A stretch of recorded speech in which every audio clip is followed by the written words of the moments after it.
Quand nous parlons du choix du conjoint, nous faisons allusion au mariage. Donc, quand quelqu'un se décide de choisir son conjoint, c'est pour aboutir normalement au mariage. Et le mariage n'est pas une science exacte pour dire que non, si tu connais ça, tu vas avoir un bon conjoint ou pas. Non, ce n'est pas une science exacte. Mais il y a des principes que si vous respectez, avec l'aide de Dieu, vous allez aboutir à un très bon choix. Amen. Non. Pourquoi? Parce que beaucoup de gens se sont engagés, beaucoup de gens ont pris des décisions, ont fait des choix, mais ils ont pris les choix à la légère. Et aujourd'hui, parfois, ils sont en train de vivre des conséquences très compliquées. Je vous dis, mieux vaut être un célibataire heureux que d'être un marié malheureux. Vous savez, si un célibataire est malheureux, il est seul malheureux. Mais si vous êtes marié, que vous êtes malheureux, je vous dis, c'est comme si enfer n'avait bandit déjà. C'est vraiment très, très, très compliqué. Nous allons lire la parole de Dieu. Nous sommes dans le livre de Genèse, chapitre 24, du 1er au 27e verset.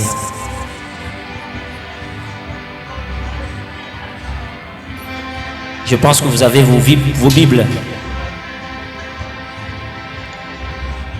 Nous sommes dans le livre de Genèse, chapitre 24. Est-ce que nous pouvons nous tenir debout pour honorer la parole de Dieu? Nous lisons Genèse 24, du 1er au 27e verset. Abraham était vieux, avancé en âge, et l'Éternel avait béni Abraham en toutes choses. Abraham dit à son serviteur, le plus ancien de sa maison, l'intendant de tous ses biens, mais je te prie ta main sur ma cuisse, et je te ferai jurer par les noms, par l'Éternel, le Dieu du ciel et le Dieu de la terre, de ne pas prendre pour mon fils une femme parmi les filles cananéennes, au milieu duquel j'habite, mais d'aller dans mon pays et dans ma patrie prendre une femme pour mon fils Isaac. Le serviteur lui répondit, peut-être la femme ne voudra-t-elle pas me suivre dans ce pays-ci? Devrais-je mener ton fils dans le pays d'où tu es sorti? Abraham lui dit, garde-toi d'y mener mon fils. L'Éternel lui dit, l'Éternel, le Dieu du ciel, qui m'a fait sortir de la maison de mon père, de ma patrie, qui m'a parlé, qui m'a juré en disant, je donnerai ce pays à ta postérité, lui-même enverra son ange devant toi, et c'est de là que tu prendras une femme pour mon fils. Si la femme ne veut pas te suivre, tu seras dégagé de ce serment que je te fais faire. Seulement, tu n'y mèneras pas mon fils. Le serviteur mit sa main sur la cuisse d'Abraham, son Seigneur, et lui jura d'observer ces choses. Le serviteur prit 10 chameaux parmi les chameaux de son Seigneur et il partit ayant à sa disposition tous les biens de son Seigneur et se leva. Alla à Mésopotamie, à la ville de Nachor. Il fit reposer les chameaux sur les genoux hors de la ville, près d'un puits. Au temps du soir, au temps où sortent celles qui vont puiser de l'eau, il dit, l'Éternel, Dieu de mon Seigneur Abraham, fais-moi, je te prie, rencontrer aujourd'hui ce que je désire, use de bonté envers moi, Seigneur Abraham. Envers mon Seigneur Abraham. Voici, je me tiens près de la source d'eau. Les filles des gens de la ville vont sortir pour puiser de l'eau. Que la jeune fille à laquelle je dirai, penche ta cruche, je te prie pour que je boive et qui répondra bois. Et je donnerai aussi à boire à tes chameaux, soit celle que tu as désirée à ton serviteur Isaac. Et par là, je connaîtrai que tu uses de bonté envers mon Seigneur. Il n'arriva pas encore fini de parler que sortit sa cruche sur l'épaule, Rebecca née de Bethuel, fils de Milca, femme de Nachor, frère d'Abraham. C'était une jeune fille très belle de figure. Soulignez, c'était une fille très belle de figure. C'est important. Elle était vierge et aucun homme ne l'avait connue. Elle descendit à la source, remplit sa cruche et remonta. Le Seigneur courut au-devant d'elle et dit, laisse-moi boire. Je te prie un peu d'eau de ta cruche. Elle répondit, bois, mon Seigneur. Elle s'empressa d'abaisser sa cruche sur ma main et lui donner à boire. Quand elle eut achevé de lui donner à boire, elle dit, je puiserai aussi pour tes chameaux jusqu'à ce qu'ils aient assez bu. Elle s'empressa de vider sa cruche dans la brévoire et courut encore au puits pour puiser, et elle puisa pour tous les chameaux. L'homme la regardait avec étonnement sans rien dire pour voir si l'Éternel faisait réussir son voyage ou non.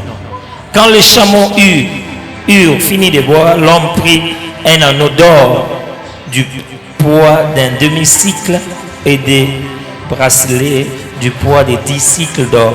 Et il dit, de qui es-tu fille? Dis-le-moi, je te prie.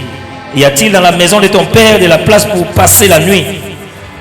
Elle répondit, je suis fille de Bethuel, fils de Milka et de Nachor.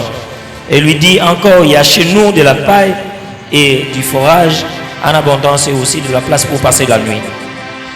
Alors l'homme s'inclina et se prosterna devant l'Éternel en disant, béni soit l'Éternel du Dieu de mon Seigneur Abraham qui n'a pas renoncé à sa miséricorde et à sa fidélité envers mon Seigneur.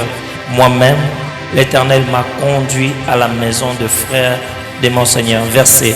Nous pouvons nous rasseoir et acclamer pour la parole de Dieu.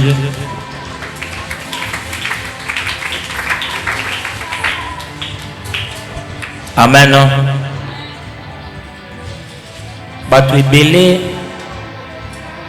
bazaka na momesano koloba boye. Mutu moko te akoki kolakisa yo ndenge nini okoki kopona. Molonga nini na yo. Mutu te akoki kolakisa yo, mutu moko te azali expert. De toutes les façons, bato balobaka bongo. Bazali une part na raison, bazali une part pe na tort. Pourquoi selon la parole de Dieu, il y a des dimensions par rapport au étali choix, il y a mutu oyo kobala. Il y a tout d'abord la dimension oyo ezali physique to matériel et puis ezali la dimension oyo ezali spirituelle. Le choix du conjoint c'est personnel mais aussi spirituel. Yo moko nde mutu faut pona, mais il ne faut pas oublier que c'est aussi spirituel. Alors pour que yo moko opona esengeli ozala na boyebi. Pour que toi-même tu puisses choisir, il faut savoir. Alors, dans la connaissance, beaucoup de gens, avant apona, alukaka ayeba mutua linga apona. Azan nengenini, auti wapi, azan nengenini. Alors que ce n'est pas la première chose à faire. La première chose à faire, c'est de se connaître soi-même. Tu dois te connaître toi-même. Beaucoup de problèmes qu'on rencontre dans nos choix parce qu'on ne se connaît pas d'abord nous-mêmes. Et ça dit le kola mutu ayebite ala tarasapatu ya numéro nini. Mais ake quand même nazando à côté na boutique abandi komeka ba sapatu nyonso. C'est dangereux. Tikolo boutique akolo ba yoza muyibi. La première des choses avant opona, il faut y avoir pointure na ote ngana lataka 40. Soko yebi ko lataka 40 et tikali okende directement na rayon ya ba numéro 40. Pourquoi? Parce que tu te connais. La connaissance de soi, c'est la chose la plus importante et sengeli osala na vie na yo. Et sengeli omi yeba. Alors, pour omi yeba, esengeli oyeba kendenge nazaboy eloko nini nalingaka eloko nini nalingaka te ba qualité na ngai za nini, ba défaut na ngai za nini. Esengeli oyeba nini oyo kozala lobi. Tu dois savoir ton présent, tu dois avoir l'idée de ce que tu seras demain. Par rapport à ce que tu seras demain, et qu'on détermine janini ya mutu faut pona oyo okozala lobi. Pourquoi? Parce que ce qu'on poni kaka pona lelo tango okoma lobi moyen ko refaire ezate ote lelo siko na moni on na komi pasteur ye aza sous mwasi ya ministère tete oyeba qu'il faut yeba ki okoma ka pasteur moi sozo lingo bala ako mériter azala mwasi pasteur. La connaissance de soi, c'est quelque chose de très très très important que beaucoup de gens ignorent. Et Seigneur oyeba parfaitement vision na yo. Vision na yo zanini. Pourquoi? Parce que okoki kokendete pas frère et pas sœur. Olingi bossa la route ensemble mais vous avez la vision te, vous n'avez aucune vision. Vous allez partir où? Vous allez faire quoi? Et Seigneur peut oyeba goût na yo.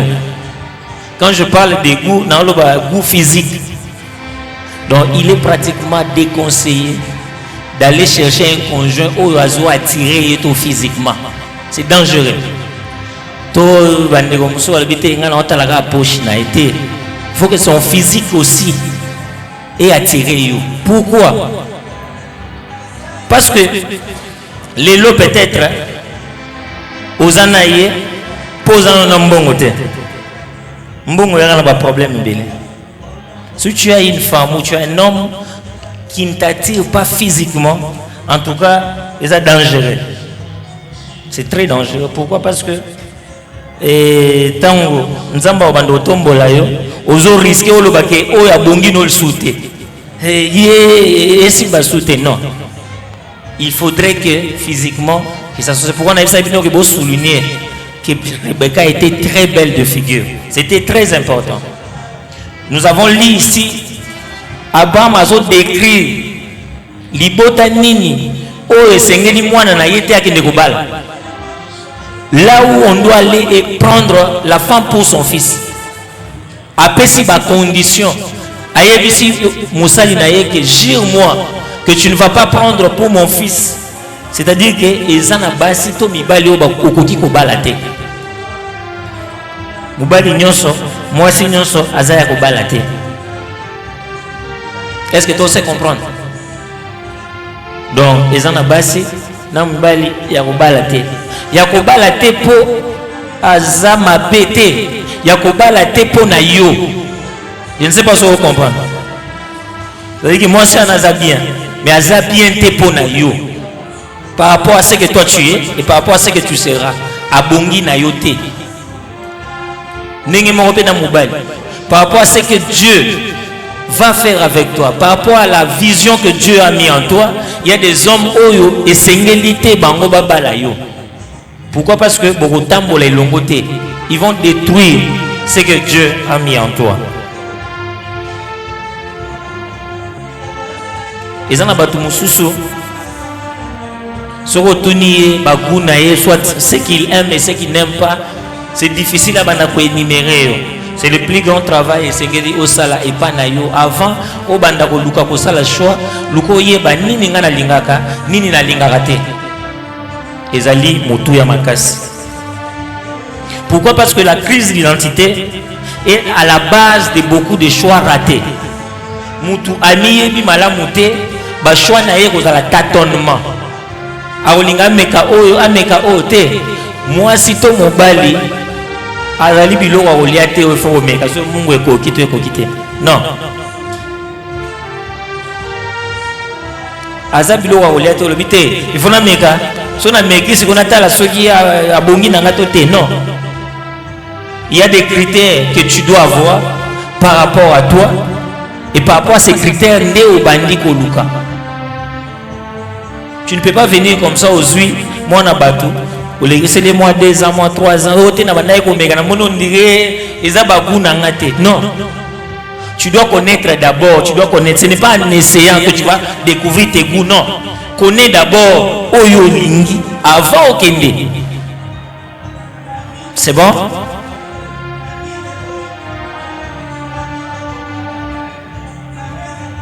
Alors, pour que vous ayez le choix, et Seigneur aussi rassurer que vous allez mature. N'ayez pas de maturité dans l'ingala. Vous allez mukolo na solo baisa agité. Non, ce n'est pas l'âge. Je parle de la maturité. C'est-à-dire que vous allez sous moi na mukete. C'est-à-dire que tu es capable maintenant d'en dire des choses dures. Se comporter le roi mukolo le roi mwana mukete pas mki bazandeni obeti azongi na pa bango mama ba beti nga azongi te papa bango ya côté lui te wana za bana mike.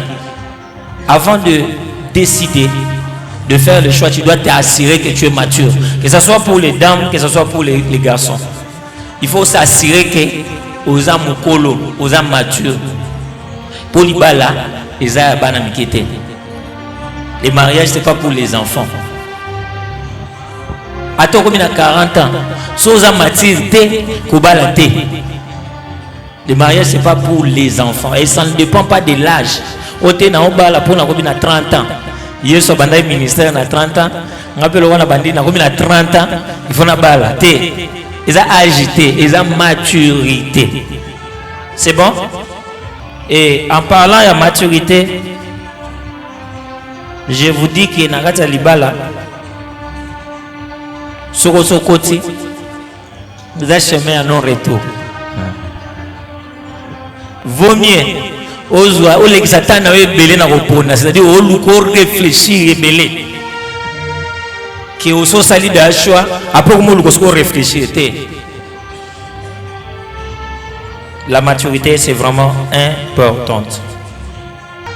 Comment est-ce que vous pouvez savoir que vous êtes prêt de faire le choix?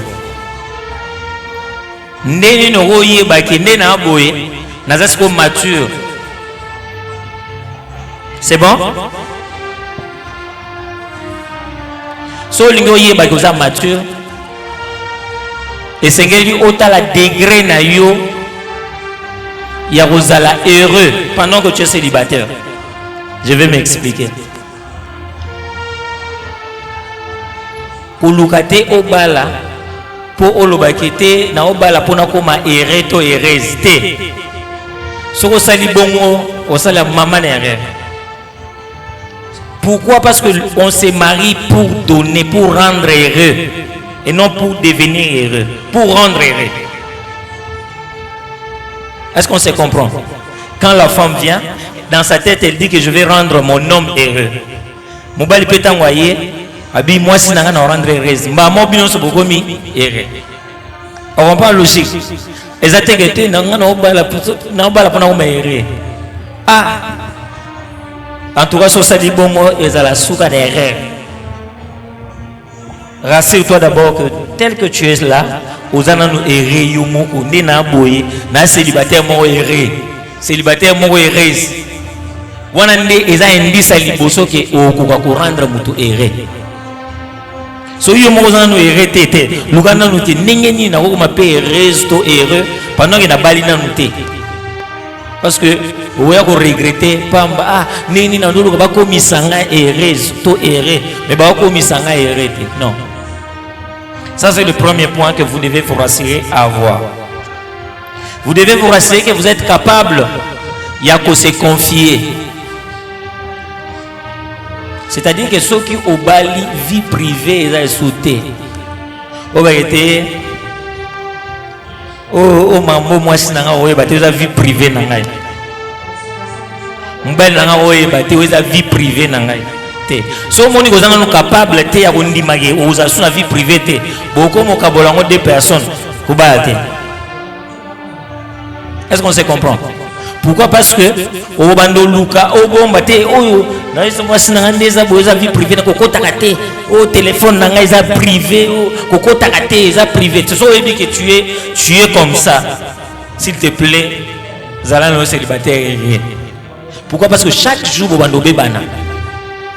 Chaque jour bobando bebana. Pourquoi? Parce que aux bomba secret. Ote ngana la vie privée na ngai. il n'y a pas de vie privée en couple. C'est bon? Et aussi, pour oyebake au commis prêt, et c'est s'assurer que vous allez capable de vivre vie à contentement. Est-ce que vous comprenez? D'habiter que on a la vie à contentement. C'est-à-dire que au CP na ozana yango et kubanda ulula tete ngana ngaiga ndenge bango bazana te. Sois capable d'abord nous za bonné za bo en tout cas sois capable de vivre dans les contentements. Et puis pour y bagoza après tester pe niveau na yo ya ko battre la secret so muto yebiso likambo. Est-ce que vous battez la secret? So moni vous battez la secret aux gens maturité. Bah il se faut na mariage ou au makambo. Beto liso musubo au va la kimiate. Volo baga vous rendez mukusate. So dans mature ne vous le battez.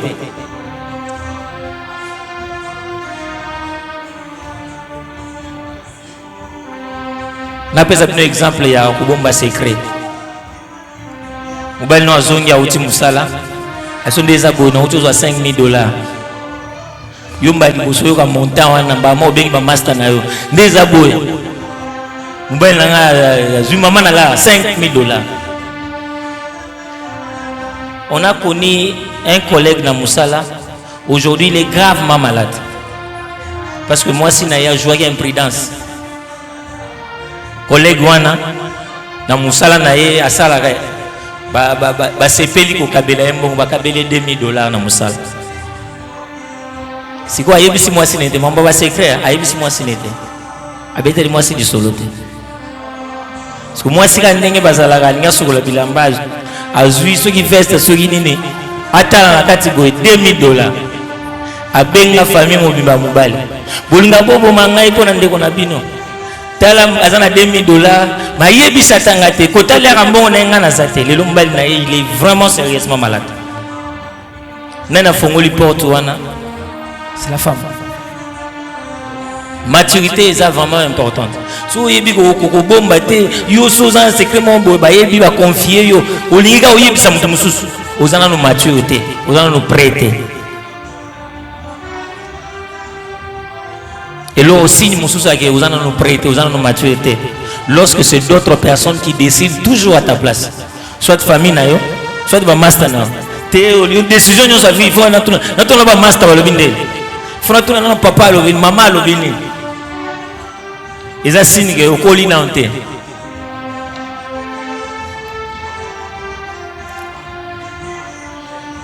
Autre signe, ils ont la qui s'est au colline, que vous allez nous prêter. C'est lorsque tu pardonnes difficilement. Yo limbisaga difficilement et puis au Seigneur pardon difficilement. Pourquoi? Parce que nakata libala au Seigneur pardon à 2020 pardon. Oui au Seigneur pardon, au Seigneur pardon. So moniki angai pena izana mabe mo bosu salinga na ko limbizo tetimgolo yeso oya. Wana penza aux en position et à maturité. C'est bon? Et le réseau là qui s'est aux nous prêter. Point moussous. Lorsque motivation na yo ya kobala isa pour ba master no tout babali. So yo lingo bala pour ba master no tout babali kobala te. Isa motivation à mabe. C'est bon? Bozo kangato bozo koma. Ok. Bozo enregistré. Hein? Ok. Autre preuve. C'est que lorsque vous n'êtes pas capable de faire un compromis. C'est-à-dire que yo, nous prêter. Il y a céder ba défaut no musolobité oyo natika yango pona bien na ye. Par exemple, yo linga olala kana mwinda. Siko bali mwasi o ifoko boma mwinda pona olala. So ebi ko kate anga iso pardon ko bala note. Po kai kokoma comme ndeza botenga ni ngolala kana gauche parce que yo ka osome ça na go kondima tola na droite problème. Donc sois capable de faire des compromis. Quand je parle de compromis, il y a des compromis dans le fondement où on peut nous sentir que ça, il ne faut jamais faire des compromis. Pendant que nous évoluons, on va parler sur le point où il ne faut pas oser faire des compromis. Mais je parle sur le plan du comportement. Dans le plan du comportement, si on est capable de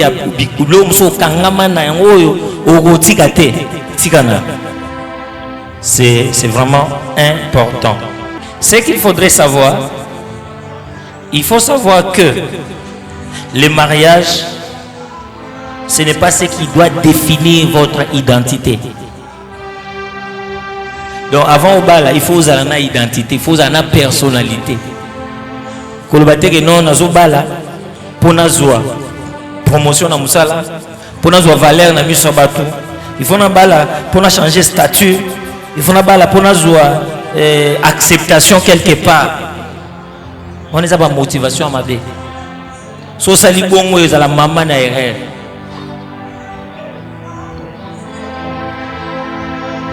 Je ne sais pas si maman a quelque chose d'ajouter par rapport à ce que j'ai déjà dit avant que je continue. Vous voyez que dans tout ce qu'on est en train de dire d'abord ici, tout ça est sur le plan physique et sur le plan matériel. Tout comme aussi le plan spiritualité. C'est bon? Nous sommes d'abord dans l'étape où Abraham a fait sa condition. Nous avons complété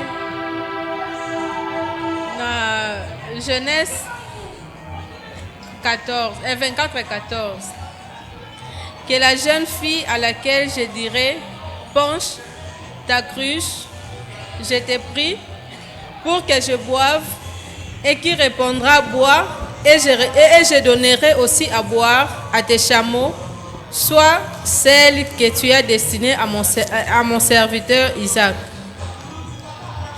Et par là, je connaîtrai que tu uses de bonté envers mon Seigneur. Bon, awa, na précisé eloko moko. Tant que serviteur et Abraham azo kende, asa la moi Abraham choix. Azaki précis na prière. Papa mère à lobby, il faut yeba elo nini olingaka. Par exemple, n'a pas cet exemple nanga moko. Place na salaki ba frère bazaki mo ebele. Ba banda olinganga.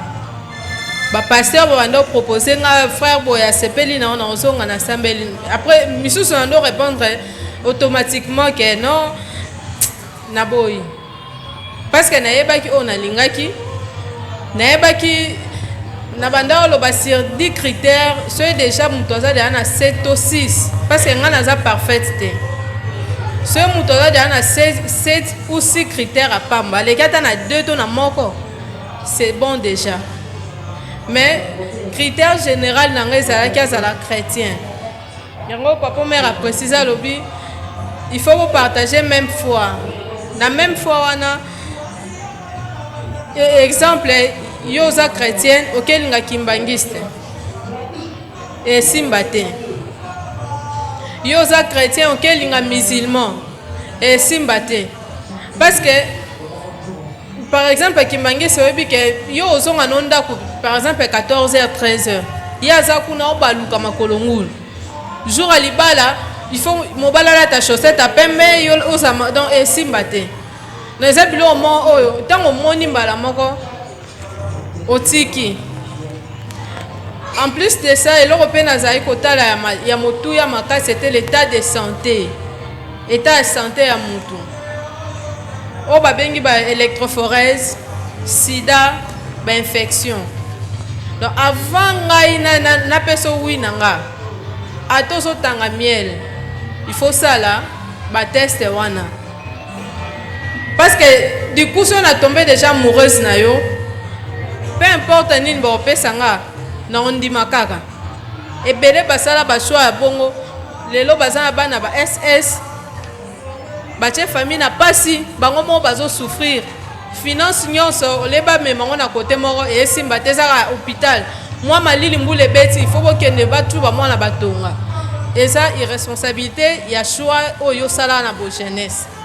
C'est un peu ce que j'allais rajouter parce que ce que vous appréciez na choix na yo nyonso koya oyamba otalobi na kokisi 30 ans et pas na biso balobara so kokisi ba 30 ans komi na ba ménopause précoce kobote komi pasi senga na kokisi ka 30 ans oyo koya eya tango otalobi oyo monika mutu moboye otali kaza na mbongo otali aza boga olobi non na cédé kaka l'essentiel na bota naza na bana na pesa mama na nga bakoko mais bakoko wana baozana semence mobo ya bien te parce que muto pesi bango donc semence ya papa na bango et contribuer pe na éducation na bango semence ya papa na bango eza bien te kende de génération en génération parce que okoti libala mobo ya ba combat sur combat lelo bitumba boke église délivrance bokoti bozongi donc eza ba critère mobo il faut vraiment ko za la précis. Pour le moment. Ok, merci beaucoup maman. Je pense que nous allons donner quelques points à tenir en compte avant de vous engager. Pourquoi est-ce que nous disons que ce sont des points qu'il faut tenir en compte? Pourquoi? Parce que Ezali est le très important à la vie na yo. Orosala ba blague na makambo nyonso. Ne fais jamais de blagues lorsque tu veux te marier. Ne fais jamais de blagues. Surtout bandeko na biso basi, je vous en supplie. Bandeko basi bazwaka pression moko incroyable. Au nom ba master ba lupi yengai kaka Joana. Boyoka fort. Mais vous avez le devoir d'examiner aussi. Quelle est la personne qui est devant vous? Est-ce qu'elle a mérité yo toté? Et ça te pour la Bible. Il y a des éléments importants où vérifier pour que demain, vous n'ayez pas de problème et belleté. Certains problèmes dans l'avenir qu'on résoudre dans le mariage ou qu'on résoudre avant ton mariage. Tu as déjà résolu beaucoup de problèmes. De toutes les façons, les mariages ils ont un combat. Ils sont inévitables. Mais il faut que combat wana ou que nous milukila te ou eleki makasi na yo. Ovandika bote ndeza boye oyo koya eyanga mwa nzambe. Ou regretter. Parmi les points importants avant de faire le choix, vous devez prier régulièrement. Et sengeli ko sambela régulièrement. Pourquoi il faut prier? Ici, je vais préciser que et sengeli ko sambela na deux niveaux.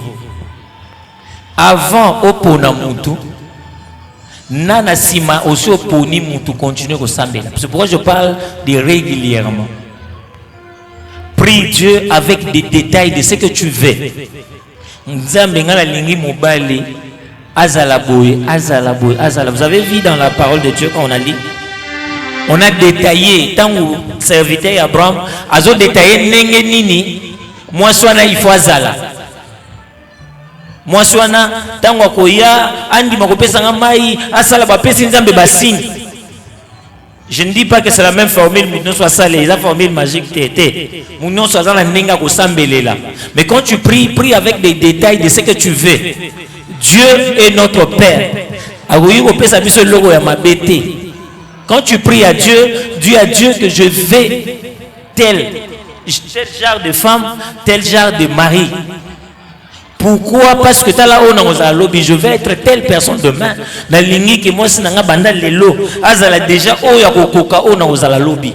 Mobile nanga azala oya kokoka ona ozala lobby pour que nazala déstabiliser. Vous devez faire de la prière une partie intégrale du processus de décision. Et sengeli osa la prière partie intégrale dans votre processus. Parce que vous avez décision, c'est un processus.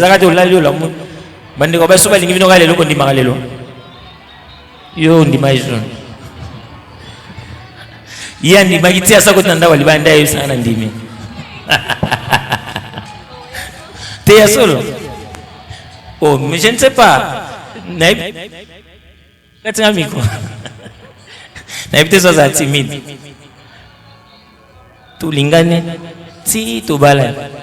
Si après une année, na tu n'as maintenant se rend compte que yo le baga 8 ans. Ce que le ba oui, le ba oui, si à l'obi oui na bien OK, ce qu'on a apaisé. OK. Je suis en train de parler de la prière, Ezali, vraiment très très importante. Il ne faut pas enlever Dieu. C'est faux et archi faux. Dieu va vous aider à faire un bon choix. Détrompez-vous. Nzamba kosala choix na place na yote, mais akosunga yo osala choix ya malamu, osala erreur te. Est-ce qu'on se comprend? OK. Deuxième chose à tenir en compte, en dehors de la prière régulière, la foi. Et sengeli mutu oyo olingo balana ye bokabola kondima moko, c'est-à-dire que vous croyez na nzambe moko. Soki oza mu Kristo et sengeli obala mu Kristo. Quand je parle des chrétiens, je ne parle pas des chrétiens partiels. Des chrétiens partialité, des chrétiens à 100%. C'est-à-dire quoi? Ils étaient pour au monde qui a une église, au monde qui à ça la ça mon bonne église, il y a un frère, toi un sœur. C'est-à-dire que c'est quelqu'un qui est converti, qui a accepté Jésus-Christ comme Seigneur et Sauveur et qui le craint. C'est important. C'est important. Ma sœur est belle, ma dessine à ma frère, hein, ma sœur. Ah, frère! Frère, pendant qu'il faut frère. Ah oui, frère. C'est pourquoi j'insiste qu'il rassure toi qui a banga Nzambe, il y a solo. C'est comme nous autres, non, il y a des banga Nzamba solo. Frère, on a bêta encore, est-ce que banga Nzamba solo? Basini ozalaga ikabanga nzamba solo te. Eza bongo te. Bomoni pena botambo na ozomona ninga zokosa mutu makasi. Est-ce qu'on a banga nzamba solo? Il y a des signes que Dieu veut que tu voies que ninga zaboye a frère mais frère solo te. Sœur ninga zaboye za sœur mais sœur solo te. Hein? Maman ibsinga ki ba hypocrite expert bazali. Ma casse na hypocrisie. Mais non, quand il y a une personne très hypocrite, il n'y a que la prière qui va t'aider. C'est pourquoi on a le dit que même temps on se fournit sans bédaga. Pour prier au sungayoke, au moins été mutubosana yoana kosa gaza hypocrite. Il y a des hypocrites au penda soit à côté de l'université, bah élève bi grand prêtre. Hypocrite à ma casse ata salinengeni. Ala pena néanmoins, qui ceux qui besoin de fiançailles, bosoanité, bébanité, c'est dangereux. Parce que là, c'est hypocrite. Il faut mon appel, mon côté, mon boy, et puis ce candidat, mon défaut n'est pas ça. Mais depuis que vous avez parfait, il y a une faute, il y a parfait. Olinga me mon amkonga memio, olinga katio na maya katio, olinga parfait, mais c'est parfait. Keba, au moins trop manzaka et c'est comme kuna webi ndeko moko abalaki abali mwasi na église moko na limité na la compassion nzoka nde mobali wana azana epenza mu Kristo te abongwani mu Kristo po abalaka tango abali mwasi ba voyager ne baki na boma abandeli libala ayesi mwasi faut que to bala na église na biso. Ah bon, donc, moi, ça a vraiment malheureux. A changé ma gamme. Mais il y a des évangélistes, des évangélistes. Ah, on a ça va couleur. Et si au monde qu'on découvre que mon toisa hypocrite, prie. Dieu voit tout, il sait tout. Il va te révéler que mon toisa n'a pas avancé. C'est bon?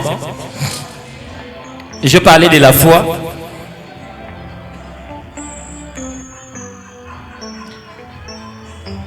Troisième des choses, je parlais de la prière, la foi. Troisième des choses, c'est l'éducation.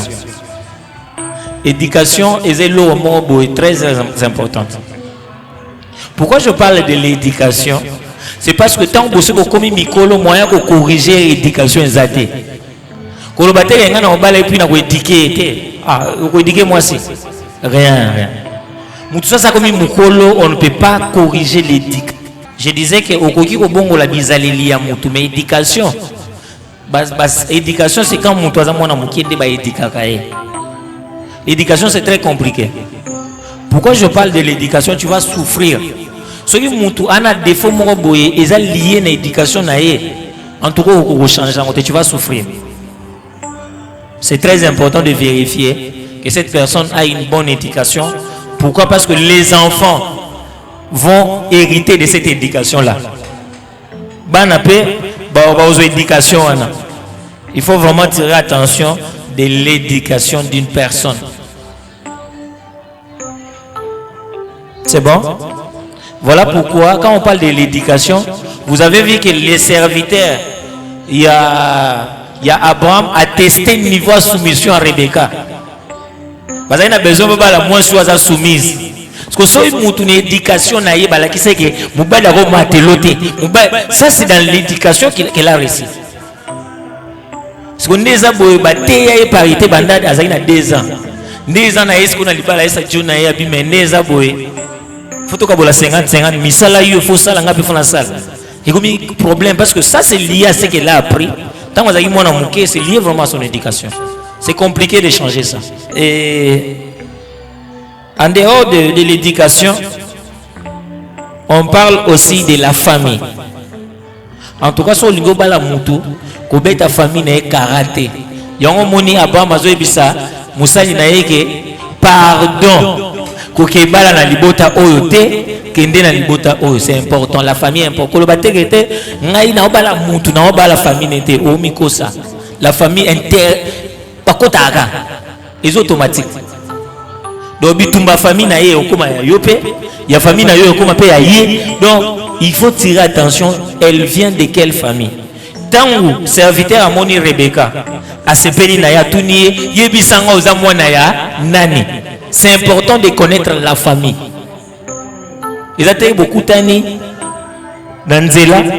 En tout cas, nalingaka encourager batute au linga inconnu dans Nzela ti okoma na kobala et c'est très dangereux. Muto yebi kota utite, kota bimelite, bala moko lingi, bala moko bali, bala.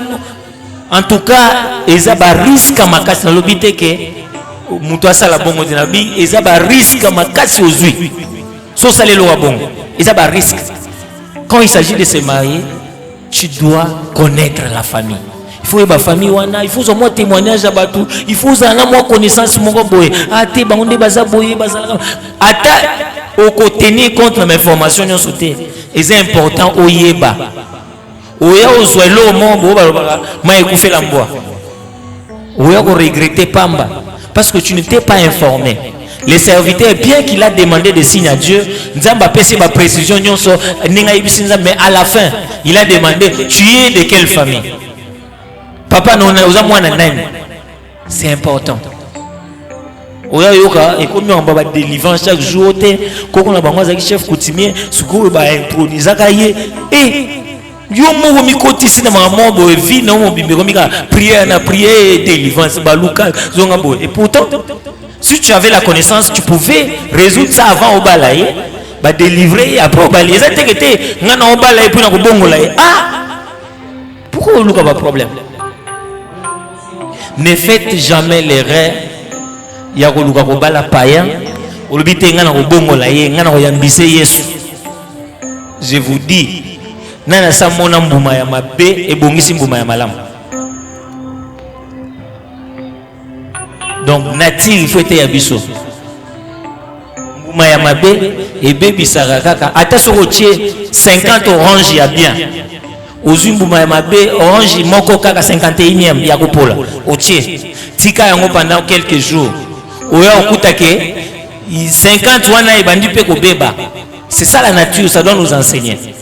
kondima risque wana te olobaki te nde naza boye ngai nalingi kaka ndenge aza boye na kochange ye te biloko ochange ezali elateli okochange eza problème te ozwi mobali ayebi olata te okochange yawe akoma olata bien akataka suki bien te okochange alamuka na ntongo apesa bonjour te okochange mais babiloko ya makasi ya kokochange te la conversion d'une personne tikelango nzambe azala ya kobongwana avant yo bala ye olio minukela ba problème ça sera compliqué. Pourquoi toi tu n'es pas mesure ya ba nozongelo na kwiti uvandika boy na soa zongi na musala zongi na kwiti yo lo ba yo bongola uzuna de makofi bimisa siko bible ote tu ne sauras pas a ozolo bagaki non na bongola epo lingi makasi. Beaucoup de gens font l'erreur de demander la volonté de Dieu. Ça déjà mouru. Donc, c'est un lingi sur quoi tout n'ensemble. Tout en tout ensemble. Non, ma canisse non mouru le belayo. Nana ça l'autre ma canisse nae. Ou l'autre benanzamba ya sur Isaïe. Isaïe. Pourquoi? Parce que tu es déjà parti. Tu es déjà parti. Le moment de demander à Dieu, c'est avant de faire les choix. Même si on a le choix, il ne faut pas partir totalement, continuer de prier. Nzamba sungayo. Ce qui est appelé, c'est que sentiment nzamba sungayo pena alongolayo na yango. Pourquoi? Parce que le mariage c'est pour la vie. 5e point, il faut être entouré de mentors. Sur ce point ici, je vais être clair avec vous. Quand je parle d'être entouré de mentors, vous devez avoir de personnes de préférence au bazali marié mais baza mature et sage. Exactement pour mutu aza marié yangwana elakisi ki aza mature pe aza sage. C'est pas tous les mariés qui sont sages et matures. Mutu muso ko zalaza na déjà marié mais asala erreur. Alors risque à transmettre erreur. C'est très dangereux. Donc avant de te confier na couple mon boye, rassure-toi que bato na mona bango baza sage pe baza mature. Sinon te obetela bango li solo bango baki ko tambusa yango kuna okumo yoka oyaki ka otuna avi na yeme okumo yoka ngote pa bana 12 ans tantine ba ibisa biso ke olingo bala mobala ngaza pembe to aza mwini e o choquer yo di ngana ibisa ki na kanisa za mukolo. Donc ce n'est pas le fait d'être marié Nemutu aza il faut se confier pas na été bato ebele o bazo bebisa ba mabala bato mususu. Pour la plupart ce sont des mariés ba mariés o baza malheureux ba transmettre en ce que ba isa ndeza boye mobali faut kosa. Aujourd'hui on enregistre beaucoup de cas ya ba infidélité à basi comme lingeli kana mibali on dit basi ba se révolter ba linga ba se venger.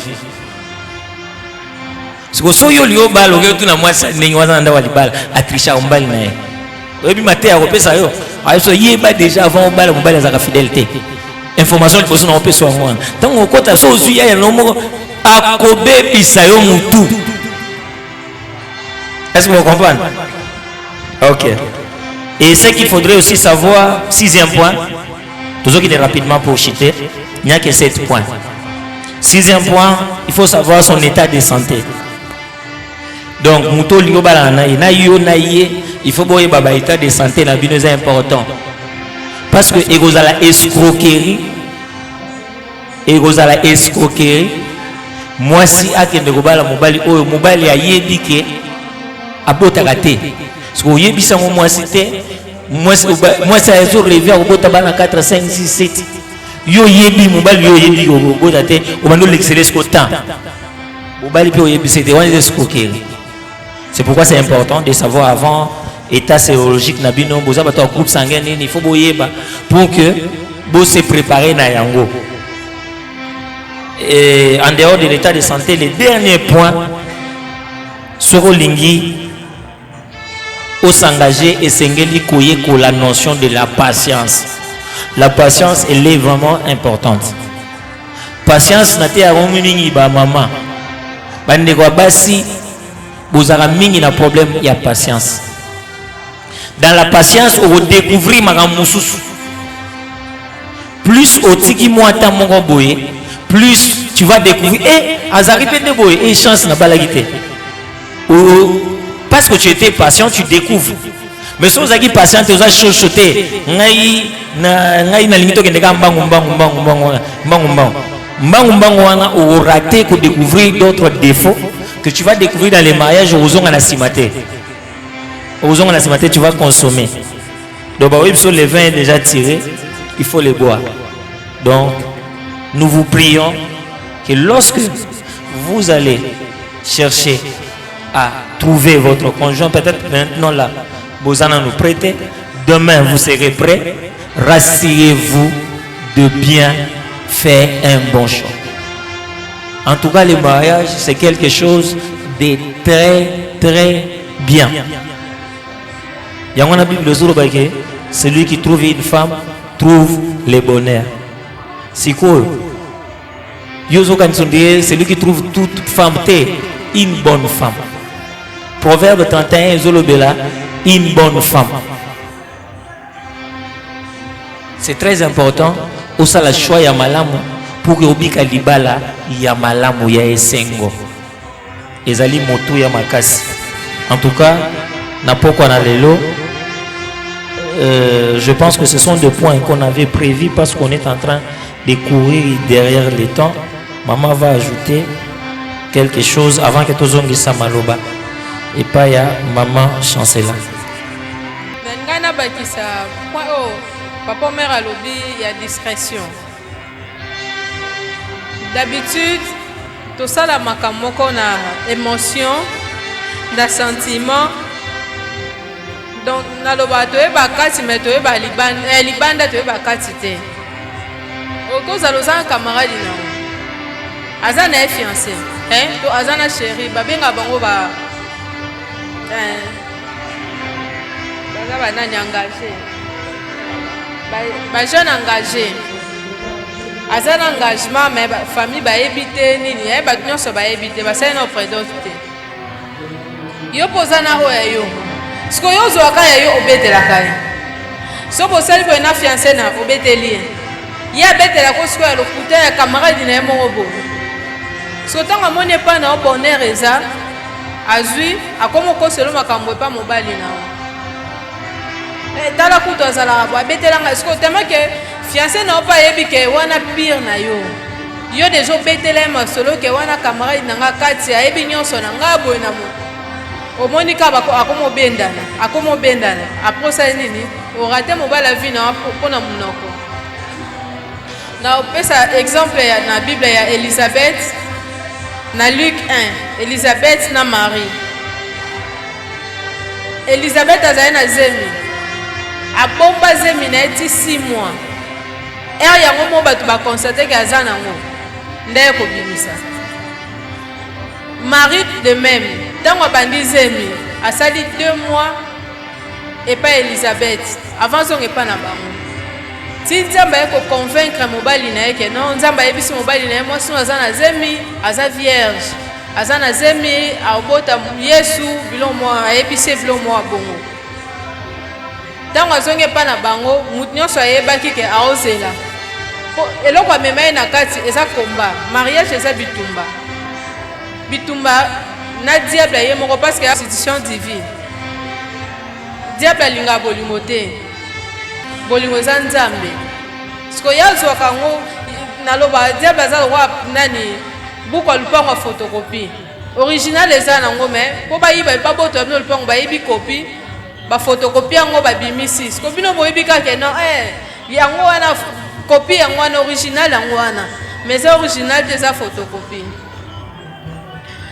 nalingana bakisa susu na point oyo papa mère alobi ya ba hypocrite to viva frère moko boye ya hypocrite ya makasi eloko asala sœur wana aye na intercession parce que na église ezalaki soki bolingai na frère boye bana banzoto te ko s'embrasser te batir langue te bokopesa na bisou mais tire langue te contact nzoto te frère wana se donner à continuer intercession to comprendre te so ya bandika ko sambela passer akatake kaka abandi osambela passer akatake kaka akelinga sœur mo bonze mando la kise makasa za vraiment zélé sœur wana lobité nga kaka frère oyo ba pasteur ba encadré ba ebisete il y a quelque chose ozo bomba moi to ebisa boyo ezate parce que vous êtes déjà emporté alors binga ka frère wana zaki na mbongo ebele ba su ba sengi lista d'autres frères ana pesa double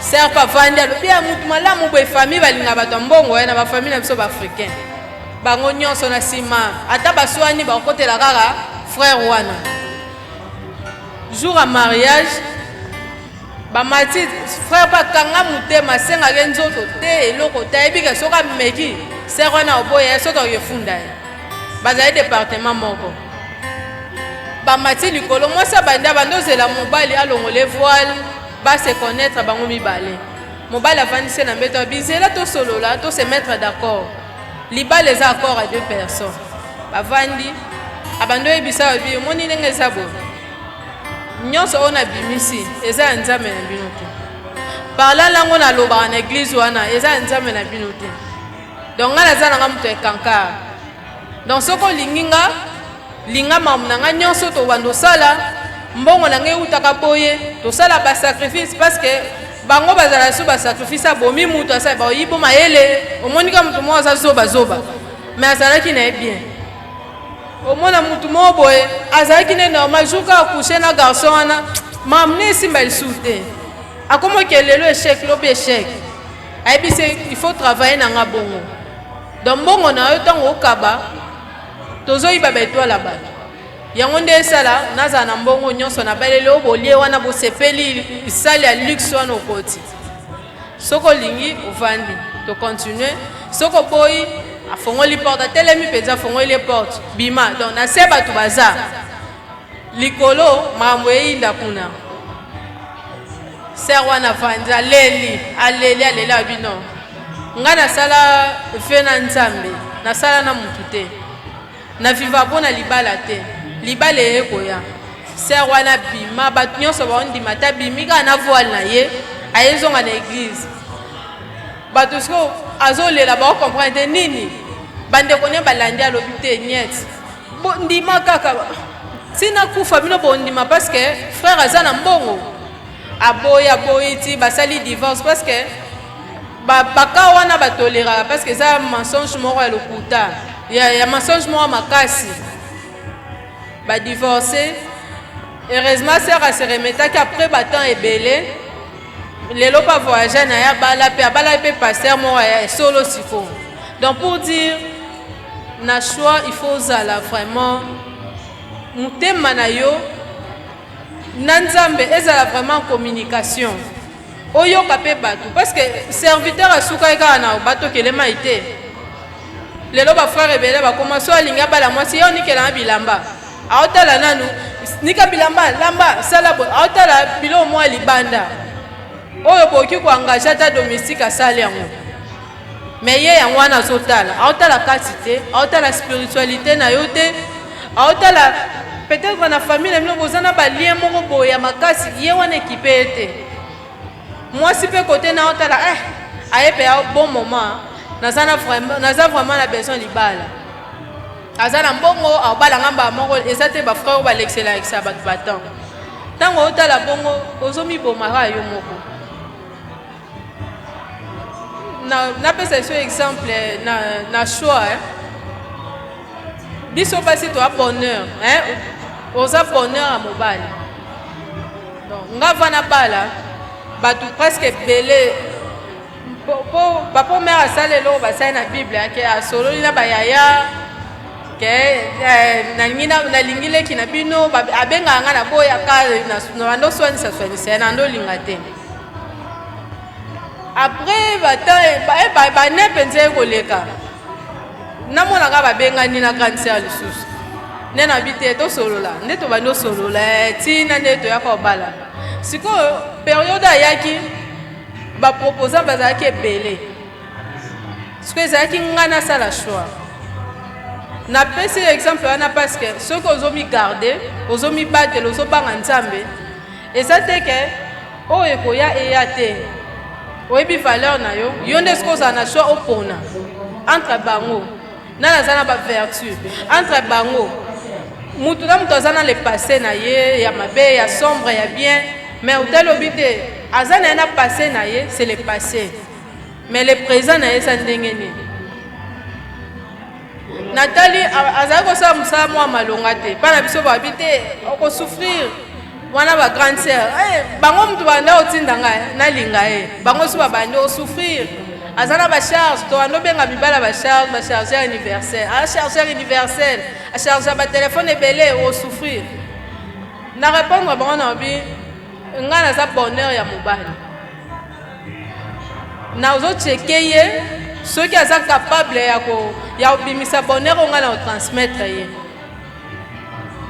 Nathalie aza courageux na moni musala mo azali na ngwe kufi mais aza capable okete ka basim bato batambisa basim afoda comme aza capable ba oba oyela nga omo asala na banque asala ka bol ceux qui ont contre sili na olia veste na bana ba otanga na mupepa climatiser wa musala na non eza bilo mo il faut kolandela hôtel mobali azane goyigoyi te mobali aza alukaka abundaka na kisi te mais na effort na ye moko aza capable que non ake lukata moi cirage asire ba sapato juste ya bozala bien aza capable de soyer en charge pe comme soyer moko en charge poza la bonheur à mobali comme pesa te na ba vulgarité to mona mambo belé na ba TikTok tozomona nde papa lobi basa mabale belé musala na bango ko tia batu ba ide mabe na mutu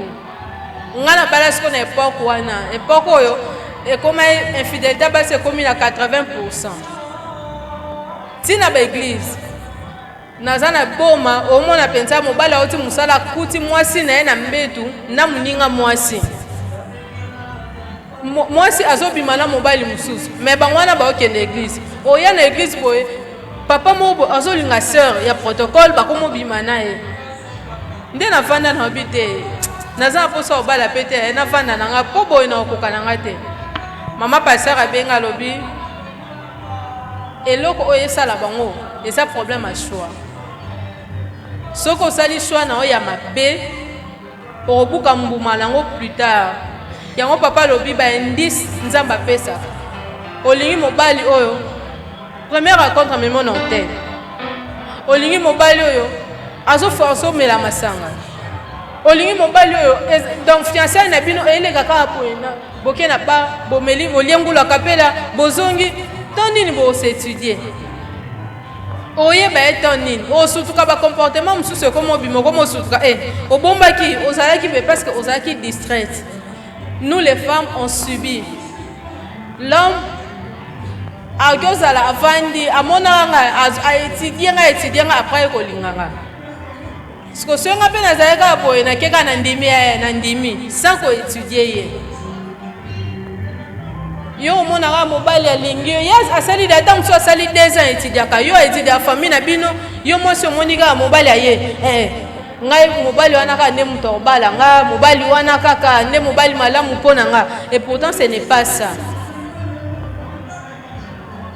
et pourtant ce n'est pas ça yasuka na ngai na loba pendant que na banda kozala libala na kangai maboko te na telemise mabolongo langa te soko oza sœur oza frère eza na temps oyo eza ya koservir na nzambe oza na temps ebele babenga te ke mwana olele babenga te fa kolambela mobali auta musala ye na nzala ata na bible bakomi ba o baza ba marié basokipe na mibali na bango tant on ndeza hôtel obi na jeunesse ne toza bo place nini département nini on peut servir protocole eza chorale les intercessions eza tango ofanda oza na kati ya bilanga nzambe nani serviteur wana alongwaki na source te azalaka na source na biso pour le moment c'est Dieu, c'est la maison de Dieu. Azaleka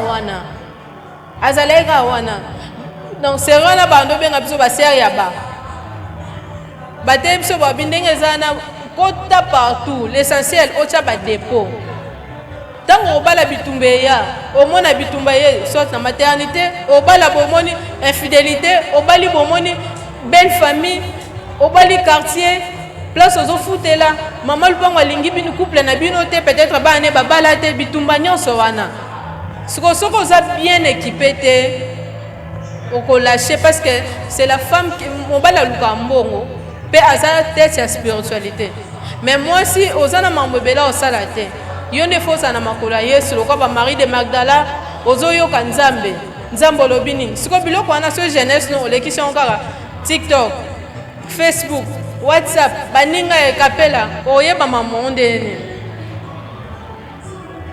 il faut aussi l'alliance personnelle nga loba na bima mususu komela na vie ceux qui n'ont une alliance personnelle nzambe te mais otali pour lobi te na tika nanga parce que je dépendais ni de mon pasteur malgré je dépendais spirituellement parce que naza mwana na ya bando sambelanga mais na mutu nanga na tia ngote si j'ai un problème nayebi ke fona fukama na sambela nzamba oyoka ngape o voyager pays mo boke i passer en azate encadrant en azate responsable azate ce que mi pesa na prière te o mi pesa na obanga nzambe te vino ezalaka bo obengi bo eleka te ceux qui osali omoni que non il faut pas sa vie on a Christ osali bakambi bazali ba s'engager au sololi na bango basambeleli yo opesa vraiment cœur na eux banzambe parce qu'on dit qui se ressemble ça semble soko za yo mo mutu mabe okutana pena mutu mabe kaka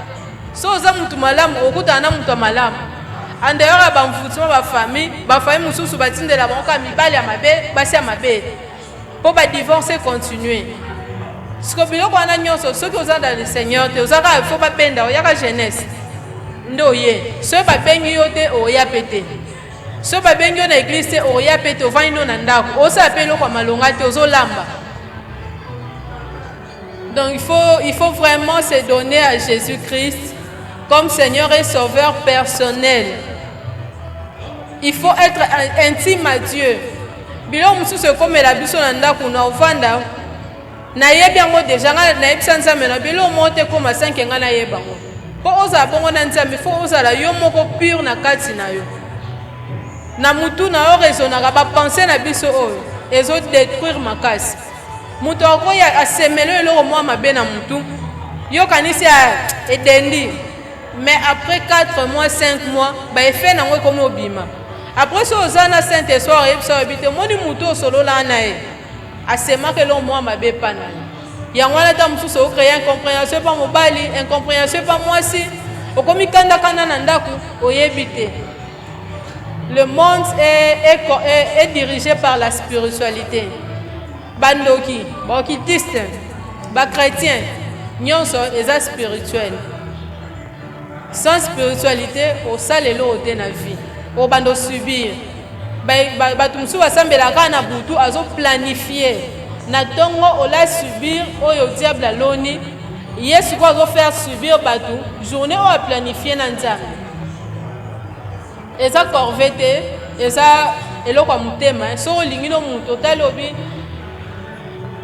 na pesa exemple mo na bi échec mo ekomelanga na vie ekoma na zaina kati anda kwa nzambe batindeli nga message na fandi na bi na pengwa natika na mama nzambe ngopona omona yesimba ka te natika na ngai po osala nzambe ma bosala bo natika mais ba période wana ya kanzamba tester siko bilo mususu comment komela na vie otali yango edeni parce que ya makasi kolega ne komela déjà siko temo okanga mana nzamba peso ya ba stratégie elo monte que le kayo nyonso ko ya olekisa ngo kana prière.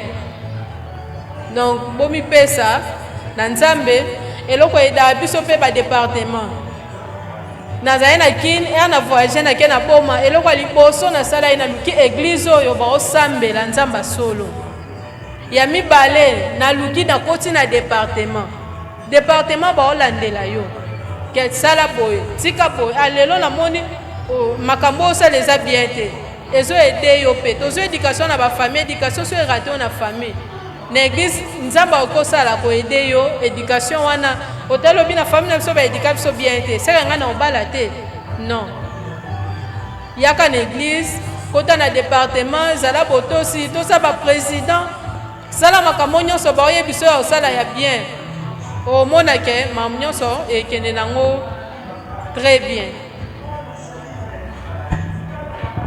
Merci beaucoup.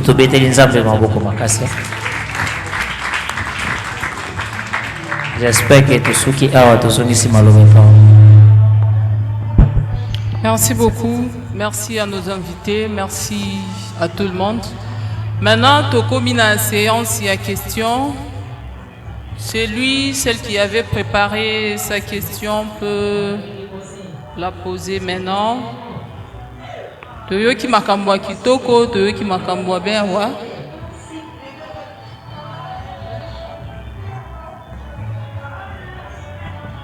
Merci pour la parole.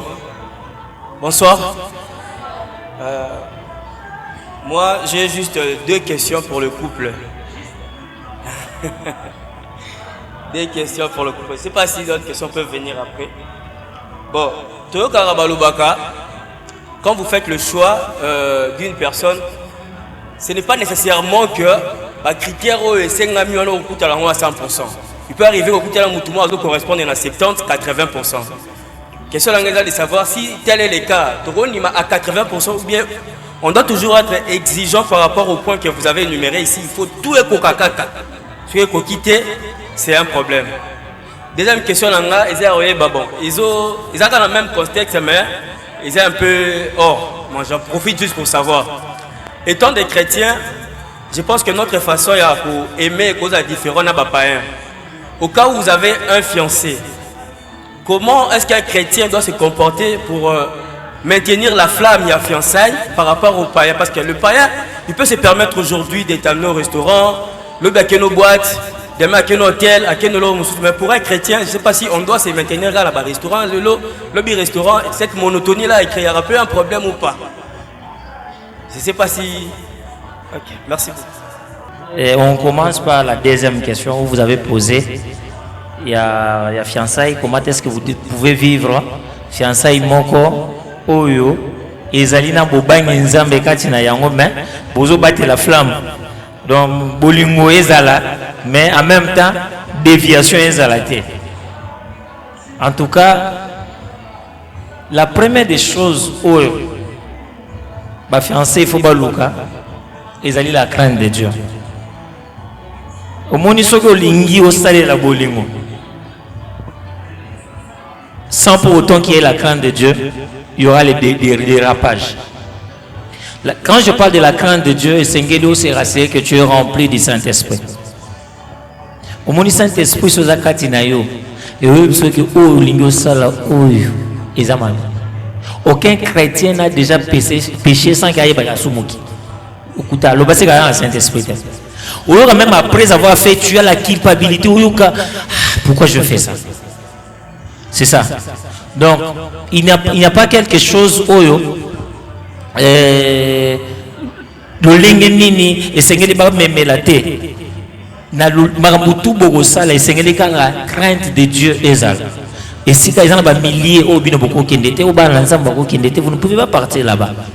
Les endroits où vous ne pouvez pas partir, il ne faut pas partir. Yo ebi que on a vivre na mutu na fiançailles na droite ya omona nzoto nae. Si on hôtel okelo kane. Beaucoup un hôtel après vous vendre botala. Hôtel to matsa flamme. O ma tala. Au sommet ba chauffer réchaud pour nous lambater. Hein? Nana ça chauffeur réchaud tiki ka tala réchaud. Et ça pour nous lamber là. Alors il ne faut pas aller jusqu'à ce point-là. Au moment où fiançailles na yo, ceux qui sont na bobang nzambe te, Dieu ne va pas t'aider. Il y a quelque chose à la malam tomabe. Pourquoi? Parce que le diable a déjà accès à quoi aveugler yo. Il faudrait que nous mamounos sozo vivre na mutuana, au tchana nous kubanga nzambe na kati, binomi balé, priorité na bino ezala nzambe. Vous comprenez? Na yo, binomi ba les points communs à bino zanzam. Est-ce que ça honore Dieu ou pas? C'est important. Même dans les mariages, il y a ce qu'on appelle les triangles. C'est-à-dire quoi? Tous en a eu la relation, tous a boyé, et puis moutouma wazali kolona biso c'est Dieu. Donc ce, au habitant tout au balana, tout passage qui va moi ma belle, ma belle.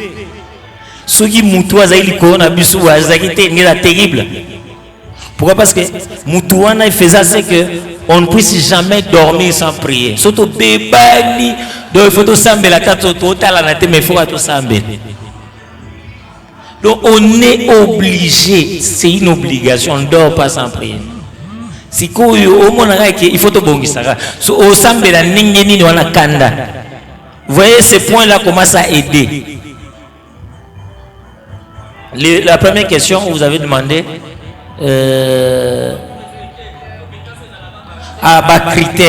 critères. J'ai donné ici point oyo ezali primordial. Critères mususu ezo dépendre na mutuye moko. Mais au ça la critère mon beauté ngai na lingiga mobali na ngai abzala 1m73 1m70 oh pas on a critère. Il faut pas critère oyo ozo monake ezali raisonnable oyo moniki si c'est pour les manger na ça la concession. Si c'est pour ce que rapporte sur la bilamba, c'est pas grave. Mais il y a des choses oyo, il faut jamais accepter. Au nom aza païen, ngana wa commissaire chrétien.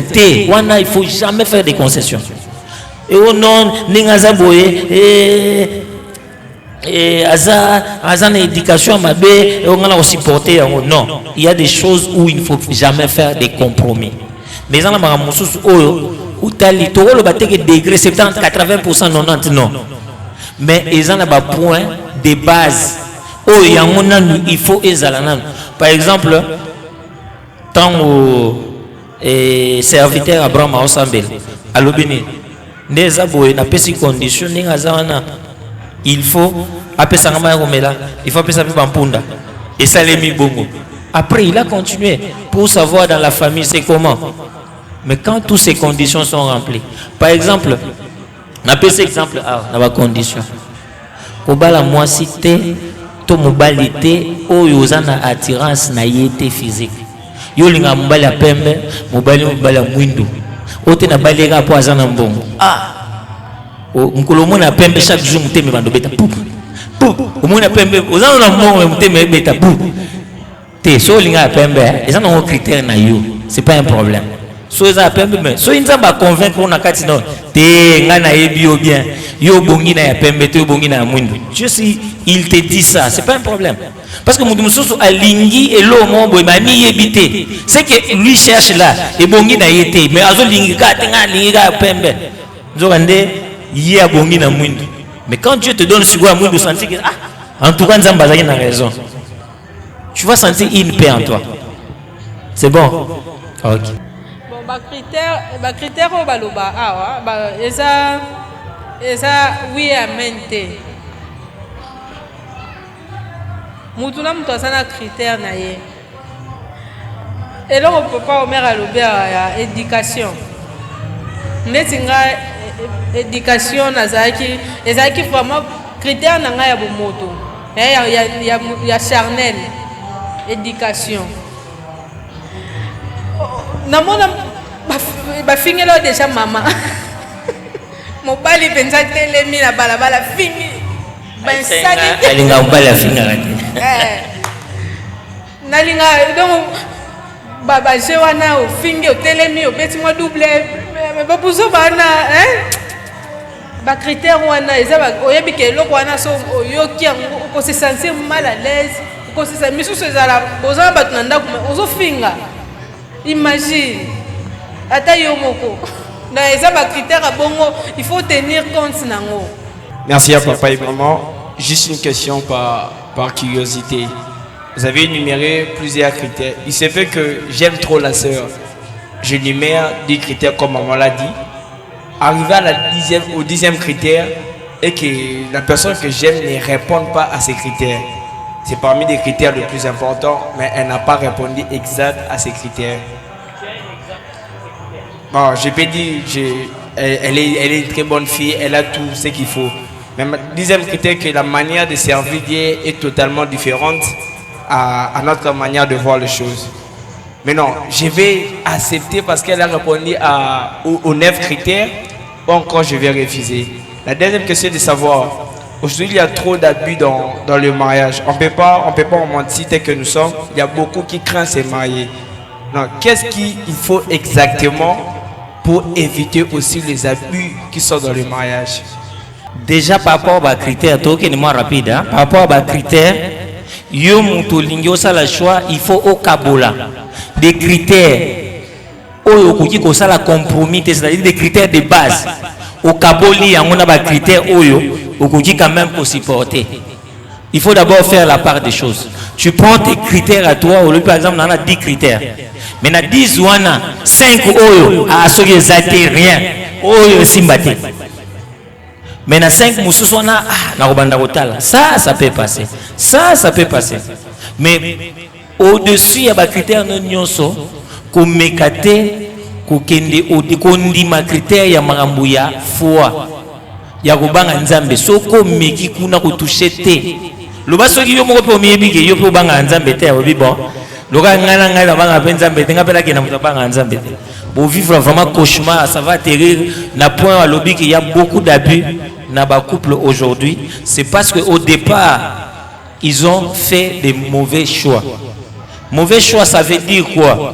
Ezaka te ke oponi moi si to mobali ya vie na yo tete. Okoza pe oponi moi si to mobali ya vie na yo, mais obonga makité, tu ne t'es pas préparé. Non, on peut s'habiller un exemple. Un enfant moi dans un simon ko dans âge. So ba pesi moi na 6 ans 7 ans. So ba pesi cadeau à mutuka. Est-ce que agokumba ezandenge moko mutuka eza bien pour na. Mais so ko bina ba 18 ans, ba 20 ans, wana seconde agokumba yango. Mais c'est la même chose aussi. So qui osa bien préparé te na libala. Ato kutani na mwasi ya vina. Ato kutani na mbali na ya vina yo. Soki yo moko bongami na nuté bosala ba dégâts na mwasi na mbali na vina mais bosala ba dégâts po bongama ki na nuté oyebite nde basenga pardon oyebi ko limbisa te yo so on prépare. Tu n'es pas encore préparé pour ça. Tu dois te préparer. Oyebi que les abotants quand je vais me marier, qu'est-ce que je dois supporter, comment je dois me tenir pour que libala na ngai ala équilibré. On n'est pas venu juste, non seulement pour les hommes, hein, Banabasi intervenir. Okay. Merci papa pour la parole. Au début, vous avez parlé de la vision. Vous avez dit, avant de faire le choix, il faut d'abord connaître ta vision. Ma question est celle-ci. Le lengeni ni mtwakoki koyeba vision na yo. OK. Pour nous ma vision na yo, c'est dans la prière. Par exemple, quand on a mon amouké, ma maman kalabano mais ma même son à l'église, non? Bah et puis ça va prophétiser le moi non aux alaboé, moi non comme abo. Au moins ce qu'on va m'abé mon boy, on nous ça la scandale, mais au sentir qu'à quatre sinon ils ont boya. Au ça la rêve mon boy, hein? Aux amoutou mon boy. Tant on s'attache au monde en Zambé, au col comme une Zamba comme révélé que non à venir dans les aboyés. Parce qu'on dit, lorsqu'on se confie à l'Éternel, on trouve les chemins bien tracés. Parce que le chemin au monde qui est bien tracé, c'est dans la prière. Donc, il faut pas n'alinga muto aboye. Mon frère n'enga lobi maman, sert à servir Nzambete. Et ça l'appelle moi déséquilibre et pas ma frère. Surtout ma frère ou ma sœur, les bazar à ministère. Bango balukaka la femme des ministères ya on a no boya ba frère rebelle na monio na ministère nanga e simba mais liba les ega ministère servir Dieu ndenge na zaboyo pour servir nzambe komanga na ba réseaux sociaux par exemple na famille na komanga intercesseuse moko boye ya ndenge mususu omonanga na église te omonanga ata mosusu en public te to nake kosala baterrain non na ndenge mosusu. Donc c'est dans la prière. Et j'espère que mutu nyonso atanga azaka mwa mukando bangana ozala boy ngana okoma boy eza forcément te o ozala. Mais plus on grandit, plus ça peut changer. Au mimoni ngende naza boye, en tout cas ngai na se sentara bien soki nazo voyager mingi. Siko soki olinga ko voyager mingi. Et sengeli pe avant s'engager na mutu wana, si c'est vraiment ça dans ta vision et que ah vision na ngai ezaka un jour nazala par exemple médecin. Siko so bali surtout ba minganga ya basi. Obali mobali walo ba ngai mwasi nanga akola la libanda te. C'est un problème. Au monde déjà que yo lingo za munga neti mama. Ba munga siko mobali no episode déjà que ngai jamais moi ça kola la libanda. Ils ont déjà une compatibilité. Beaucoup de problèmes. Parce que pour on dit misaye loko wana andi maki ah mwasi nanga la libanda. Donc avant de ça calcul né. Le lopa cause à la salité mais à la libanda. Donc il faut comprendre ce que tu vas devenir, ce que tu seras demain et que aider aux gens ni na moto au fond d'ima ah boya ko déranger te on a la posana comme lobby. So na pundimier à aux à la freinage te parce que moi je veux être une grande dame, j'ai de grandes ambitions na lingité, na lingina tanga makasi. Ceux qui n'a pas lié au boya na continuer au tanga. Comment tu qu'il y a un problème? Donc tu dois d'abord comprendre ta vision, ce que tu seras pour que ça la choix malin. Quelques questions, nous sommes presque à la fin. Merci pour la parole. J'ai une question, mais je pense que papa vient de répondre, mais je n'ai pas bien compris. Vous avez dit ceci, pour savoir qu'on est prêt à faire un choix, on doit être mature. Par la maturité, vous avez beaucoup expliqué, mais après vous avez parlé d'être capable de faire un compromis, c'est-à-dire céder à certaines choses qu'on est attaché. Bon, je vais dire ceci, il y a certaines choses qui nous rendent heureux ou heureuses dans la vie. On aime la personne qu'on a croisée et tout, il nous rend heureux à sa façon, mais il y a aussi autre chose, par exemple le boulot, par exemple la religion. Tu peux croiser un homme qui est chrétien comme toi, mais vous ne partagez pas peut-être la même église. Est-ce que tu dois céder ton église pour la personne? Tu peux croiser une autre personne, bon peut-être tu es médecin, comme le cas de la dame, et puis l'homme tu l'aimes, il est bien dans tout autre domaine, mais il te demande de céder le boulot pour lui, alors que le boulot là, ça fait aussi partie des choses qui te rendent heureux. Alors tu dois laisser ça pour lui ou tu dois rompre ou passer à autre chose. Merci beaucoup. Parlant de la maturité, disons qu'il faut évaluer aussi la compromis. C'est dans certains domaines. Les domaines nous sont des défauts de compromis. Je vais m'expliquer. Par exemple, un homme qui veut t'épouser, condition de bosser personnel, il faut qu'il y ait un homme moussal. C'est déjà compliqué. C'est déjà compliqué.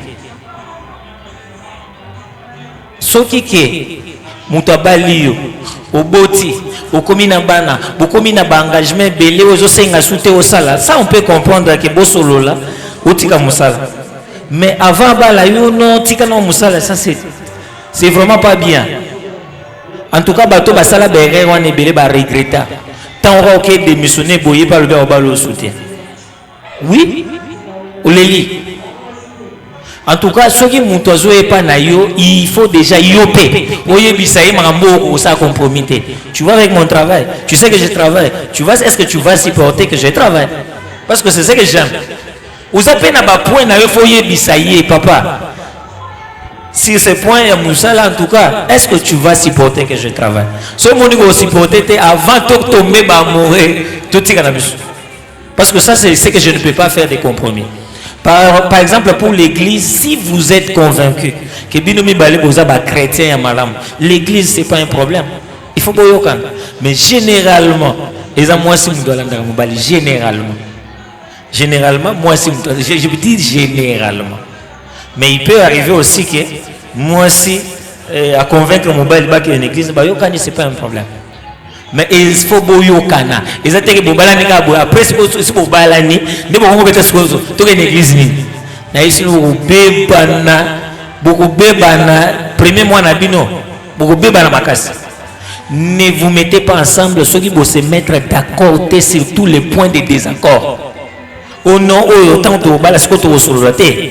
Oh non, ce monde qui cause à la base il y a des accords. Mettez-vous d'accord avant de s'engager. Est-ce qu'on comprend? Donc, ceux qui se mettre d'accord pour continuer.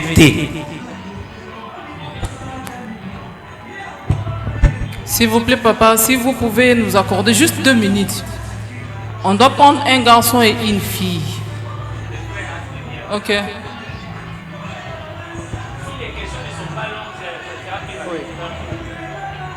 Justement, nous avons 2 questions qu'on a reposées. Et ça, justement, première question, lobby, avant de lobby, avant de après s'engager, il fallait d'abord heureux. Alors, je voulais savoir que heureux dans le sens être moyen financier, moussala, tout ça. La ligne place on est à la claire. Deuxième question, c'est que au sali choix avant de prier. Mais au salaire qui déjà choix au limisaire morobo. Maintenant nos prières qui étaient au tombé déjà mourir naïe. Alors ce que au salaire n'engagez ni nakawa. Merci. Pour être heureux, ils ont un point morobo et rendre bateau n'a pas problème, pas blessure intérieure. Au moni, ce que vous allez choquer. Vous avez blessé morobo et soit baboui, soit ça, soit néni. Tu vas faire des erreurs. Calme-toi. Guéris d'abord une blessure, normal. Ça n'a rien à voir avec l'argent, ça n'a rien à voir avec ce que tu as. Non. C'est-à-dire que tu as une paix dans ton cœur, même tu es seul. Au senti tu as une paix en toi. Au senti que tu as donc, on va d'abord musique, tu sens cette paix là en toi, tu sens que je suis heureux. Mais qui est et tout ça, comme ça peut parce qu'il ne faut pas oublier, on ne se marie pas pour devenir heureux, pour rendre heureux. C'est important. Ce qu'on se tomber amoureux. Ce qu'on se tomber amoureux. Il faut faire attention à la prière. Il faut faire très attention à ressemble pour ressemble à nous allons influencer un sentiment. Au monde que nzamba sandimi. Il faut faire très attention. Si tu veux ressemble là pendant qu'on soit tombé déjà amoureux, sois maintenant capable. Il y a un sentiment na yo au de côté. Ou tu peux de côté, ou sambeli, ou sambeli, ou sambeli, n'a pas pris la minute, tu sais, c'est un donc tu sois capable, parce que c'est vraiment difficile de sortir de ces. Quand on aime, c'est ça facile, mais quand on aime, on va dire au sambeli, pour tester, au bout de mon c'est pas facile. C'est très très difficile, mais il faut vraiment prier. Au longo pena na sentiment au mibendi et tout ça et période ya bien ressemble là il faut créer la distance parce que eloko bakisaka ngai parfois tozana moi débat na madame na esaki bolingo pona ngai et ezaka munene to mukete l'amour et amour mais loko oyo comme ça bolingo munene to muke c'est l'affection. So lingi au semble bien diminuer l'affection est la diminuer par rapport à la distance. Pour moi on a soumingité ou créer moi distance moi affection et quitter. Tu es maintenant moi disposé au semble la bien. Mais soit affection est ma kasi, bolingo za ma kasi. Au semble la nzamba obligé nzamba kota na volonté na. Merci pour la parole. Papa, vous nous avez parlé de mentor, soit d'avoir de parents qui seront des encadreurs plutôt. Et ici, arrivé à un point que vous avez choisi un encadreur, mais sa femme n'est plus pas avec lui dans une même église. Toi, tu apprécies l'homme, vous appréciez l'homme, vous dites que non, peut-être ce sont des gens auxquels qui seront nos encadreurs, soit nos futurs parrains pour l'avenir. Mais vous voyez que la femme ne s'attache pas à l'église de son mari. Quelle sera maintenant la suite de ces preuves? Déjà, un couple, moi, sinon, l'église, mon côté, c'est un problème. Je vous jure. Et ça, le roi, Moutou et Zokende Koto, ma collègue Koto. C'est un problème. Ça, on a une partagé à vie ou en terre. La femme prie ici, l'homme prie là-bas, la femme. Et ça, d'un couple, pour moi, je te déconseille. Parce que quand on veut choisir un mentor, un encadreur, on choisit les couples et non la personne, et non Moutou. Il faut s'assurer que Bangonyo Somi Balé besoin inspirer aux confiance. Bangonyo Somi Balé, Moutou mon côté, Bangonyo Somi Balé. Ceux qui m'ont qu'on a Bango a besoin inspirer aux confiance des tika non. Il faut laisser. Pourquoi? Parce que la femme risque d'être l'obstacle pour toi. Elle risque peut-être de prendre ça en mal. Neni mbali nangai basola na inga na zate. Et mamni basola pour tout le monde ba parrain belé ba bimina ba fiel na. C'est vraiment pas bien. Dernière question. Merci beaucoup, papa. Bonsoir tout le monde. Alors, d'abord, merci pour tous ces renseignements et tout. Moi, personnellement, je suis vraiment béni. Alors, ma question est celle-ci. Durant votre parcours, votre discours, vous avez souligné un point auquel vous avez parlé que lorsque votre conjoint, votre partenaire n'est pas croyant, croyante, ce n'est pas nécessaire de vous engager. Mais à ce que moi je sache, dans certains cas, avant de vous engager, vous devez d'abord prier Dieu. Et si ça se fait peut-être que non, vous avez prié et Dieu vous a dit que non, c'est lui la bonne personne. Que faire face à ça? Donc c'est un peu ça. Bon, bonne question. Pour moi, si seulement Dieu n'a pas prié, nous avons convaincre que ça y est. Tous les gens sont d'accord que l'ingé n'a pas été. Au tombé n'a pas été. Nous avons pas que ça y est, mais ça païen ou païen. La première démarche à faire, ils en ont eu. À quoi il y en a pas na Yesu. Ah bon, on a l'ingé n'a pas été. La première démarche à faire, ce n'est pas d'aller vers elle pour dire que c'est elle. La première démarche à faire, mais maïe dans l'église et ça peut convertir, réellement convertir. Et puis il faut être sans zambe. Yo convaincre nga Isaïe. Moi aussi je te donne la condition. Convaincre nga mokolo yé père aux alabima converti. Ces jours-là, ceux qui convaincre nga qu'ils a converti, n'enga pena olingaye. Je ne peux pas prendre les risques à olingaye na état ou azaliwana parce que ça va me causer du tort.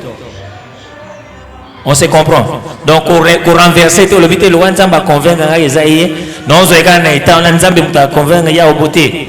Bandana nous non conversion na ekuna sans avant que yo lingaye. C'est vraiment important. C'est tout. Freddy. Merci pour la parole. Bolimbisa batwana ba question belé en cours derrière les temps et ne nous tenez pas rigueur en tout cas. Merci pour la parole. Naliana répéter question nangai. J'aimerais savoir quel est l'avantage ou le désavantage d'aimer une fille ou un garçon à l'église ou hors de l'église. Merci. Hors de l'église. Bon, quand on est en train de parler, il y a Moutou Azali qui partage même foi nayo. C'est vraiment pas attaché à une église. Mais il n'y a pas d'inconvénient il n'y a pas d'inconvénient. Inconvénient exact. Aucun de la Libanda, inconvénient exact. Problème, il faut se rassurer que nous avons Christ il y a solo. Si vous êtes convaincu qu'il y a un problème exact, au petit local. Solo bité, non, international. International. Problème exact. Assurance na yo, il faut pas aller à la Congo et église té. Problème est vraiment mon Christ soit solo. Ata zane église nini we yebana, ye muta simba la Bible pasteur wana yebana. Non, c'est pas ça l'assurance. L'assurance est que aza vraiment mon Christ, il y a solo. Tu as testé, tu as confirmé que mon Christ, ce n'est pas un problème. Mais avant bobalana, boyokana, so kaza muta libanda, bogosambela wapi. So boyokanité et osala problème. Et osala problème. Pourquoi hier olinga que l'église na bango, yo olingo que l'église na ce que bana ba okay wapi. C'est bon. Il y a une autre question pour finir. Merci beaucoup. nalinga na tuna boye soki bo se mettre d'accord que sexe c'était avant le mariage. C'est quoi herbe au bal na beaucoup de des avantages que mobile peut-être impuissant na kana bosani. Merci beaucoup. Question les amis bien fort. Ok. Il y a un autre examen koyeba état de santé. Avant bobala na il faut boyeba un état de santé. So mobile aurait découvrir nanda kwa libala kaza impuissant ils escroquerie. A escroquer ils a la raté. Il faut boyeba avant que aza pena mobile. A pena mobile. Mais ce qui n'est pas docteur, ils ont bon côté. Maman, et pas mon gars, il va te dire ça. Ok, pas mon gars, papa, checker, nous avons un check-up. Beta is check-up mobimba, tout est là, état naïe. Azan nengenin, azan nengenin. Donc, il ne faut jamais prendre cet argument pour le battre. Il faut la mettre avant naïe, soit azate. Comme vanté. Pourquoi est-ce qu'on interdit le sexe avant? C'est très dangereux. Aujourd'hui, beaucoup de couples basent sur insatisfaction. Oui, pourquoi?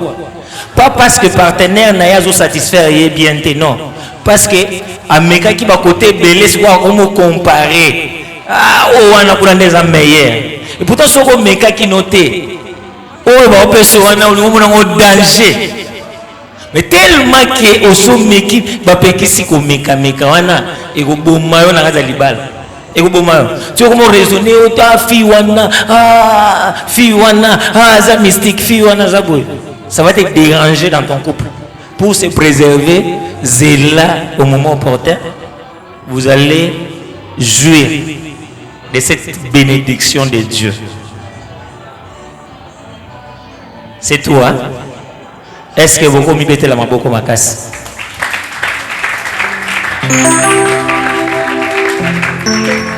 En tout cas, avant que je remette le micro, je dis merci beaucoup à la jeunesse pour la journée à l'élo.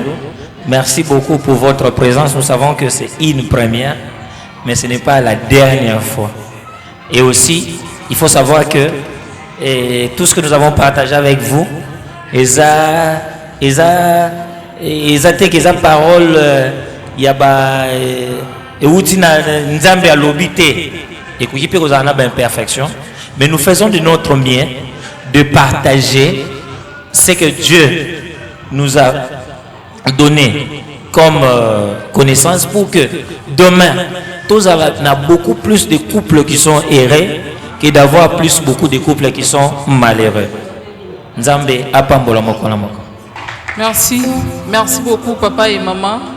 Nous sommes bénis ce soir de vous avoir reçus. Merci d'avoir ouvert notre mémoire. On ne savait pas, il y a beaucoup de choses qu'on ne savait pas. Alors, à travers vous, Tofongwami, Toyebi, on a compris. Il y a d'autres choix qui étaient faits. Bon, Mutuna Mutoyebi, Mutema Mutuna Mutoyebi. Vraiment que Dieu vous bénisse. Merci.